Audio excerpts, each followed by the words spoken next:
अस्सलाम वालेकुम। हमने ये आपने जो है नेक्स्ट लेक्चर में आपका रिपोर्ट कर रही हूँ। इसमें आपके 2 क्वेश्चन रह गए थे लास्ट के जो मैंने आपको बताने थे।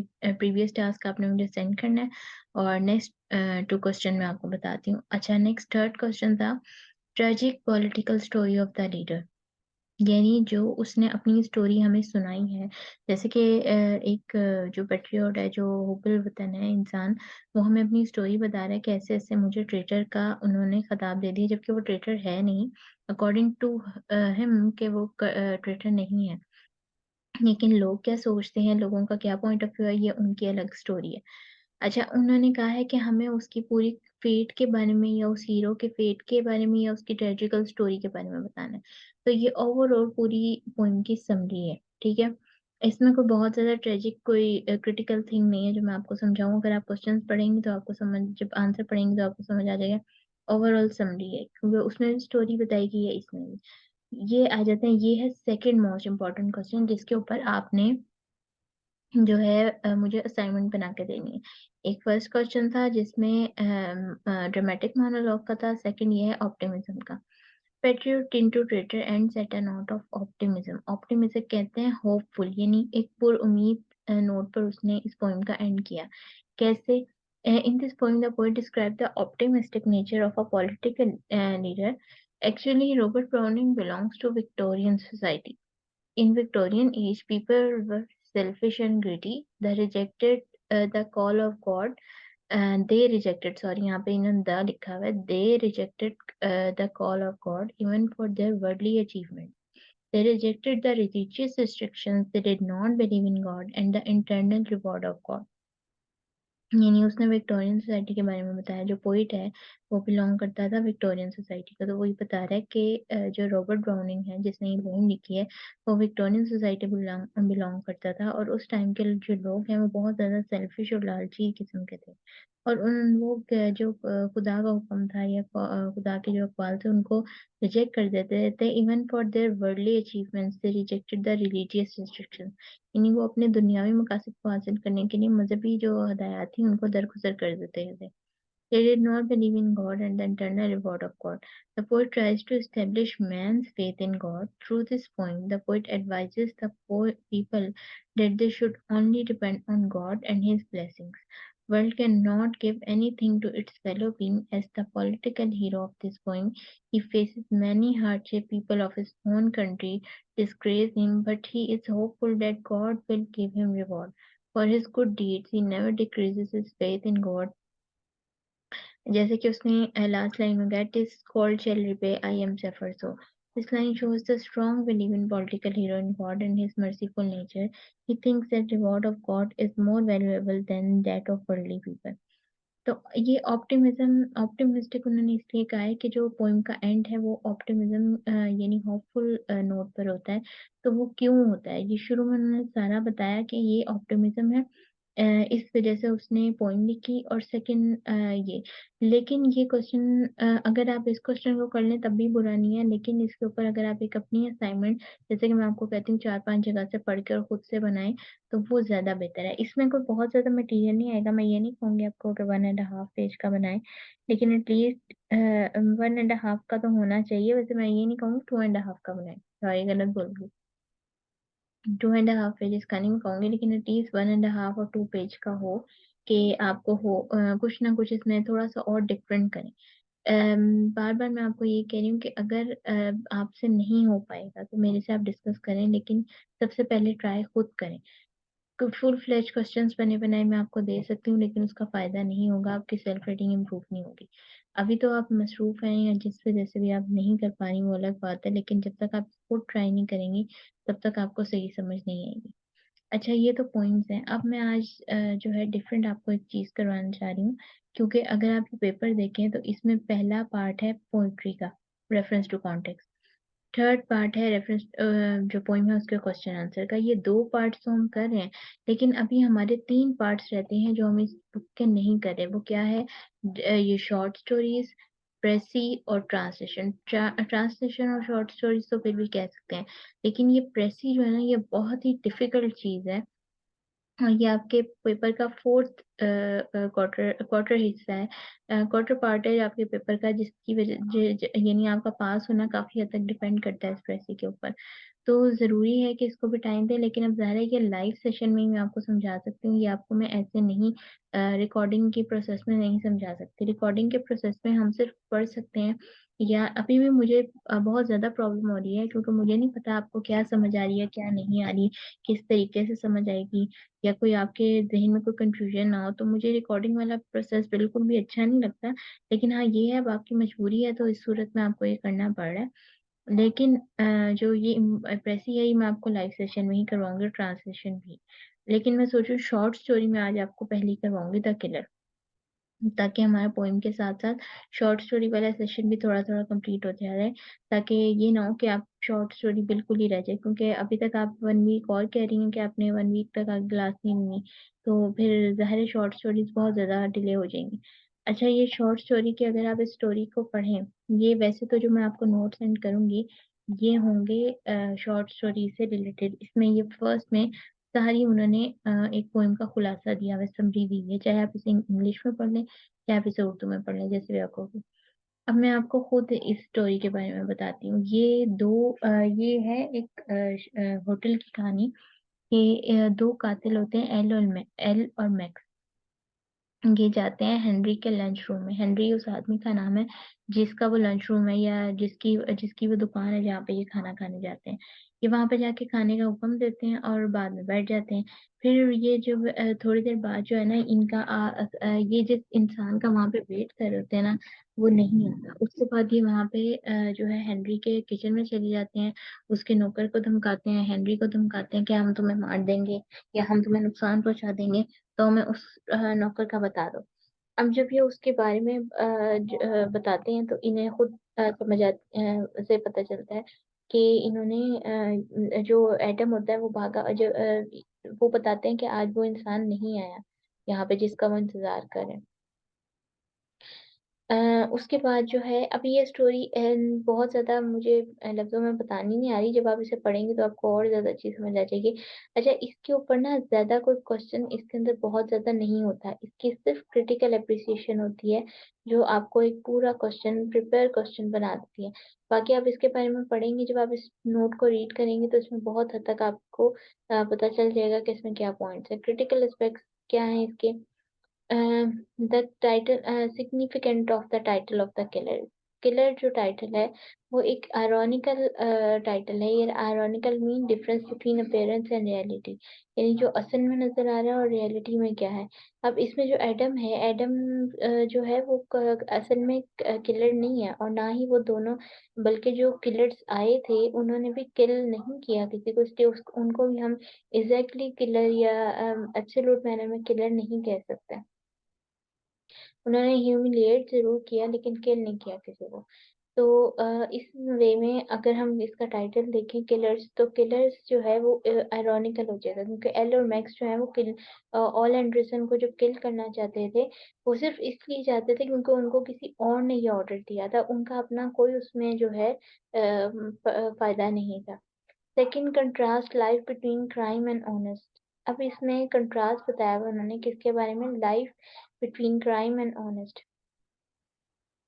अच्छा, मुझे लग रहा है शायद आपको इस तरह से ये समझ नहीं आएगा, तो मैं आपको पूरी स्टोरी ऊपर से सुनाती हूँ और उसके बाद दोबारा नीचे की तरफ आते हैं। यानी मुझे सेटिस्फेक्शन नहीं होनी पढ़ाते हुए कि आपको मैंने पॉइंट नहीं बताया स्टोरी के, तो मैं कैसे आगे कर दूँ।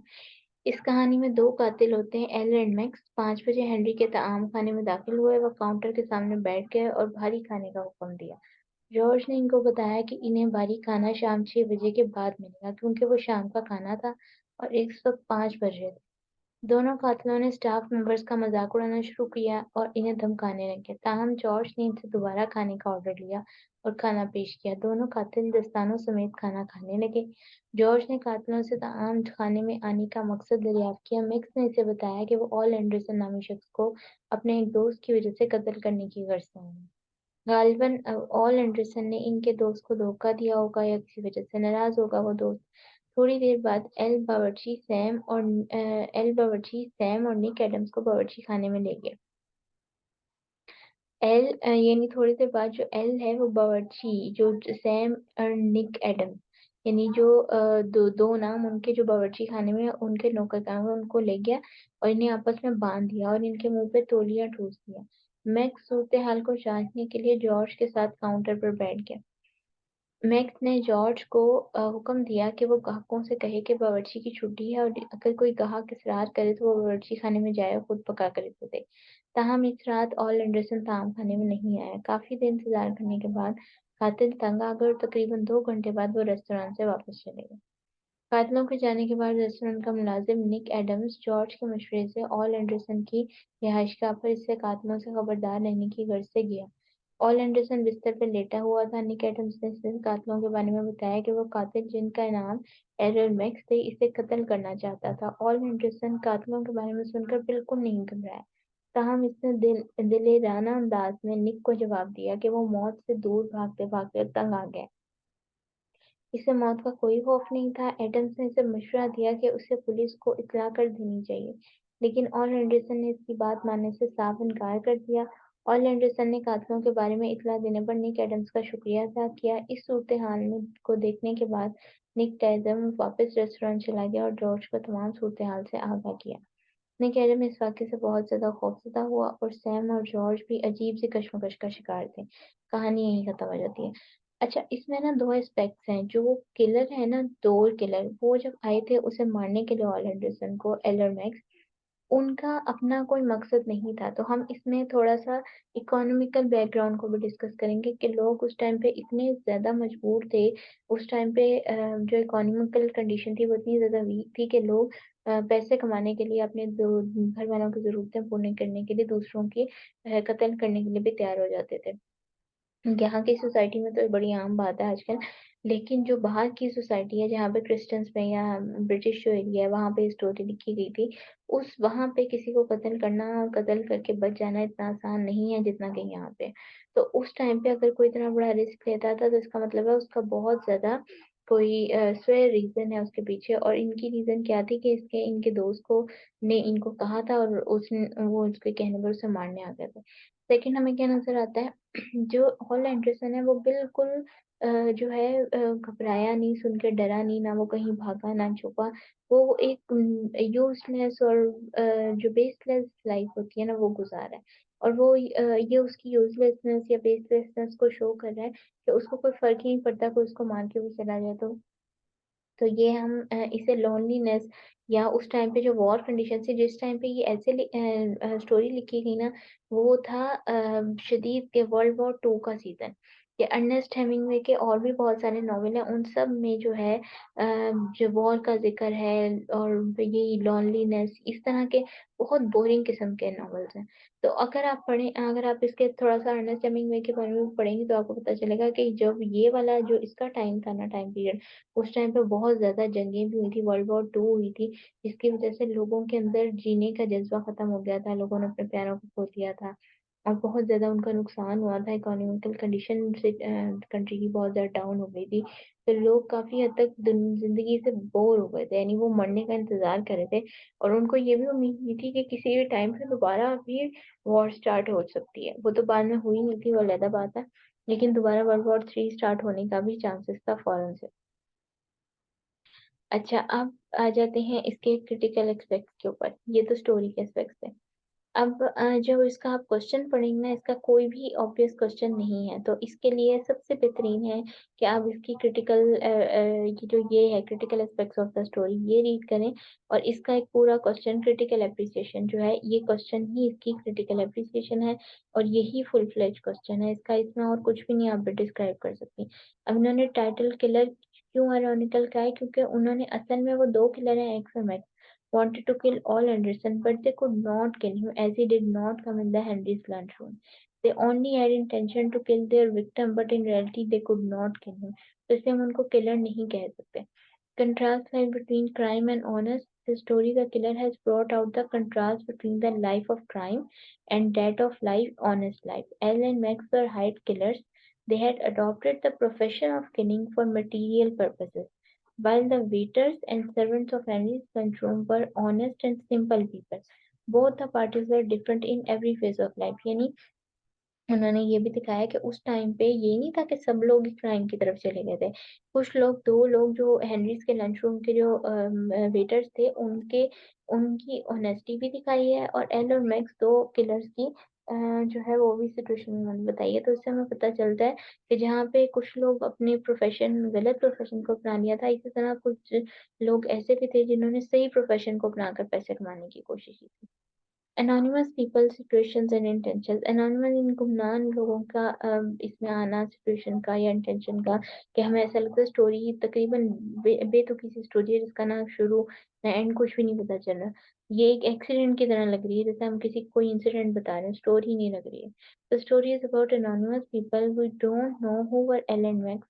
From where did they come? Why did they want to kill All Anderson? Why did All Anderson not to run away from them?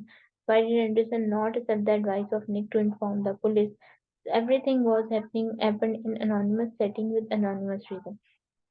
यानी सारे जो इंसिडेंट थे, सारी हैपनिंग थी, वो बिल्कुल एनोनिमस थी, कि कुछ भी हमें समझ नहीं आ रहा था कि ये किलर्स क्यों आए हैं, इनको किसने भेजा है, और ये आए हैं तो किस क्यों मारना चाहते हैं उसको।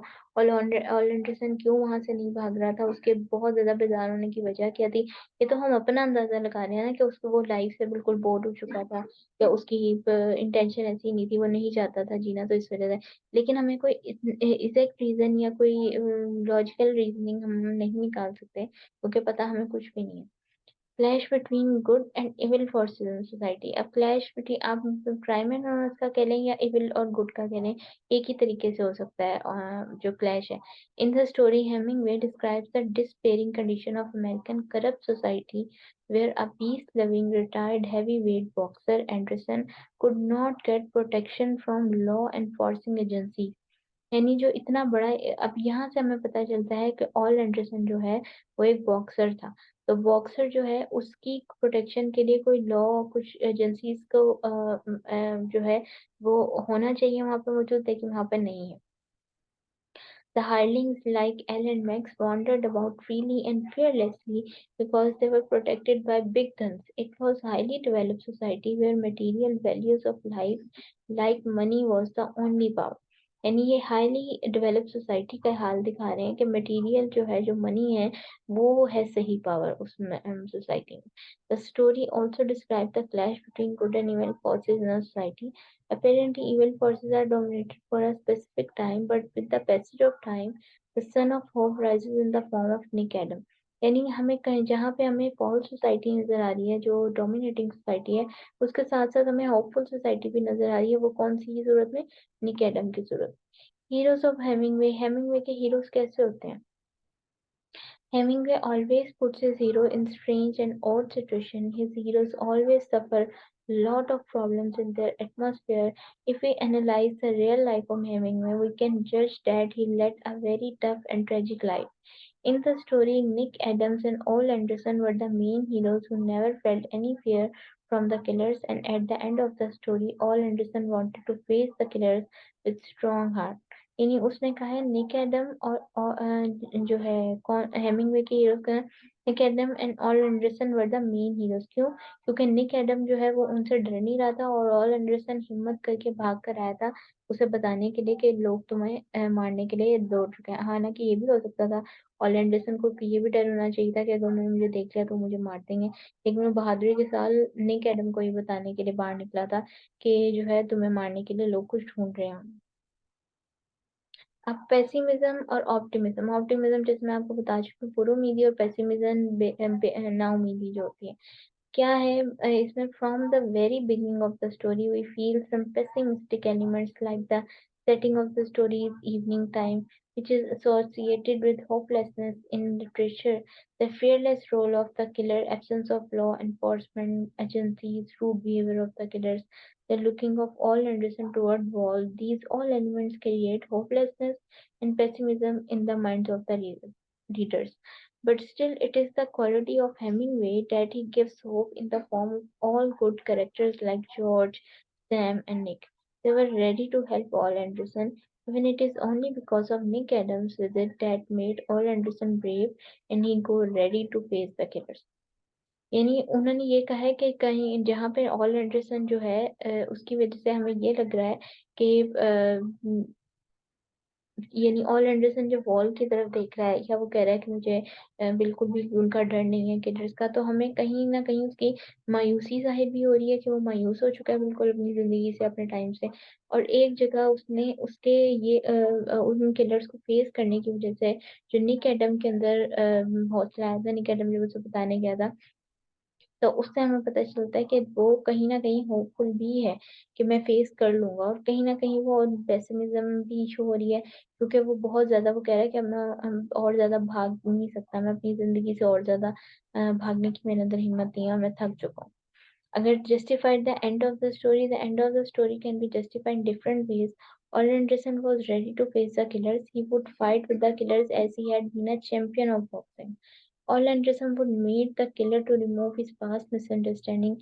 If he had double-crossed somebody, he was ready to receive any punishment from the killer or their friend. यानी दोनों ये है ऑप्टिमिज्म, हाँ ये है ऑप्टिमिज्म फर्स्ट पॉइंट, और सेकंड पॉइंट में पेसिमिज्म। दोनों चीजें हमें एंड में जाहिर होती हैं। तो इसलिए हम इसको किसी भी एक परफेक्ट नोट पे ख़त्म नहीं कर सकते कि ऑप्टिमिज़्म है या पेसिमिज़्म है। ये हमें दोनों फर्स्ट पॉइंट में हमें ऑप्टिमिज़्म ऑप्टिमिज़्म शो हो रहा है, और सेकंड में हमें पेसिमिज़्म शो हो रहा है। तो दोनों पॉइंट ऑफ व्यू जो हैं वो कि लिए जा सकते हैं। अच्छा, अगर आप ये लेक्चर आज सुन लेंगे, जैसे कि आप कही थी शायद आप सैटरडे संडे को सुन लें, तो मुझे बताइएगा कि आपको ये स्टोरी इस तरह से समझ आ रही है या किसी और वे में पढ़ाना है, या आप पूरी एक शॉर्ट स्टोरी पढ़ना चाहेंगी? क्योंकि इसमें मैंने शॉर्ट स्टोरी पूरी आपको नहीं पढ़ाई, क्योंकि इसमें कोई बहुत ज़्यादा जो सिंपल इंग्लिश लैंग्वेज है ना, उसमें बहुत ज़्यादा क्रिटिकल क्वेश्चंस नहीं बनते, नॉर्मल से क्वेश्चंस होते हैं जिन्हें आप इज़िली कवर कर लेंगे। उसमें यानी क्वेश्चंस को अगर आप देखें ना, मैं इसके क्वेश्चंस भी आपको सेंड करती हूँ, तो आपको पता चलेगा कि ज़्यादातर क्वेश्चंस कैसे हैं, वो बिल्कुल ऐसे हैं जैसे आप क्रिटिकल एप्रिसिएशन आपसे पूछी हुई है। तो इसलिए कोई इतनी ज़्यादा परेशानी वाली बात नहीं है, इसमें आप आराम से इज़िली इसको हैंडल कर सकती हैं। तो मैं क्वेश्चंस आपको 5 पेपर के क्वेश्चंस भी सेंड करती हूँ, नोट्स भी सेंड करती हूँ। इसके अलावा अगर आपको ये नहीं चैप्टर समझ आता तो आप मुझे बताइएगा, मैं फिर आपको पूरी शॉर्ट स्टोरी पढ़ा के और फिर मैं क्वेश्चंस दोबारा से दूसरे वाले नोट्स है मेरे पास, मैं उसमें से भी आपको करवा दूँगी। आज के लिए आपका इतना ही है। पोएम 6 वाली पोएम कंप्लीट की आपने 2 क्वेश्चंस के साथ, उसकी एक असाइनमेंट बनानी है आपने, और शॉर्ट स्टोरी मैंने आपको कोशिश की है पढ़ाने की। मुझे खुद भी तसल्ली नहीं हो रही पढ़ा के, क्योंकि ना मैंने आपको इंट्रोडक्शन दिया, ना मैंने कोई ख़ास डिस्कशन हुई। तो देख लें, अगर आपको समझ कोई इनमें से कोई लेक्चर्स ऐसे होंगे जो आपको नहीं समझ आए, तो आप उनको दोबारा भी मेरे से ले सकती हैं। कोई ऐसा मसला नहीं है, आप मुझे बता दीजिए।